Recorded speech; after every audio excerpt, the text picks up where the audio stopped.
Tensions continue to ratchet up in Kazakhstan, and demonstrators have stormed the presidential residence and the mayor's office in the country's largest city, Almaty. They set both on fire. Police officers reportedly fired at some protesters at the residence, and President Kassym-Jomart Tokayev has declared a nationwide 2-week state of emergency.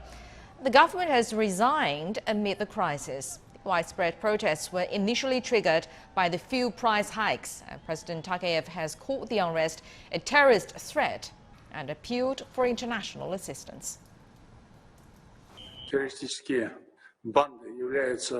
The terrorist mobs are essentially international. They underwent serious training abroad, and the attack of Kazakhstan can be and should be viewed as an act of aggression. For this reason, relying on the Collective Security Treaty, I reached out to the heads of the Collective Security Treaty Organization states today to assist Kazakhstan in overcoming this terrorist threat. In reality, it is no longer a threat. It is undermining the state's integrity. And most importantly, it is an attack on our citizens who are asking me as the head of the state to help them immediately.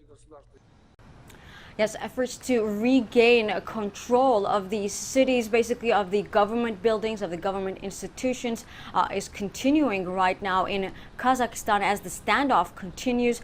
There are reports that the control of the Almaty airport, which had been seized by protesters where operations had halted, has now been regained by security forces.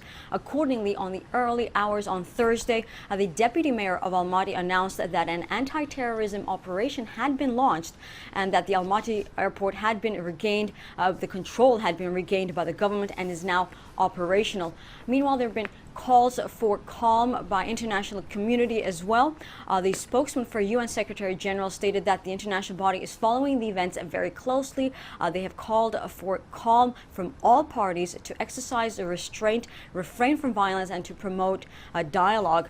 Meanwhile, there were statements from the United States as well. The White House press secretary Psaki also called for calm and also said the protesters should be able to express themselves peacefully, urging the authorities to exercise restraint and once again to restore the internet service, as well as there were reports that the internet was cut all across the country in Kazakhstan on Wednesday.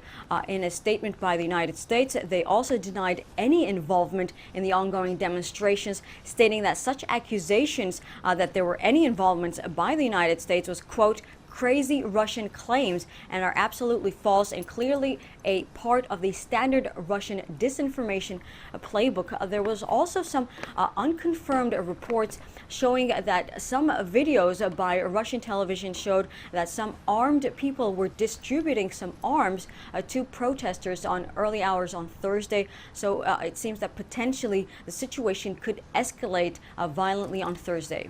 Right, and President Tokayev has appealed for international help, and the Collective Security Treaty Organization, a Russian-led alliance, answered that call, saying it will send peacekeepers to Kazakhstan to help stabilize the country. What can you tell us about that?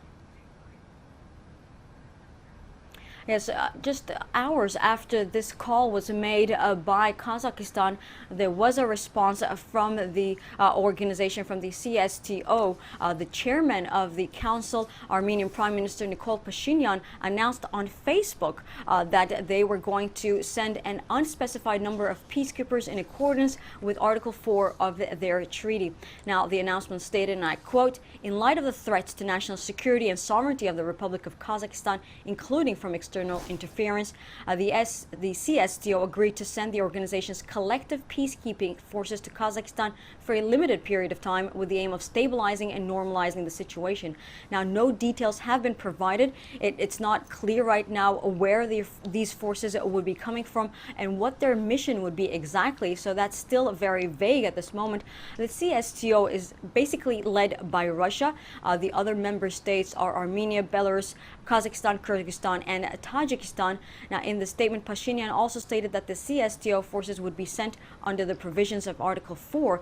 In that article, it states that in case of an aggression of an armed attack threatening safety, stability, territorial integrity, or sovereignty against any member state, by the call of any member state, they shall immediately provide the latter with the necessary aid, including military support. So basically, this shows how seriously they're taking this threat to Kazakhstan. They're taking the call from Kazakhstan for support very seriously, and they are going to respond immediately. Thank you.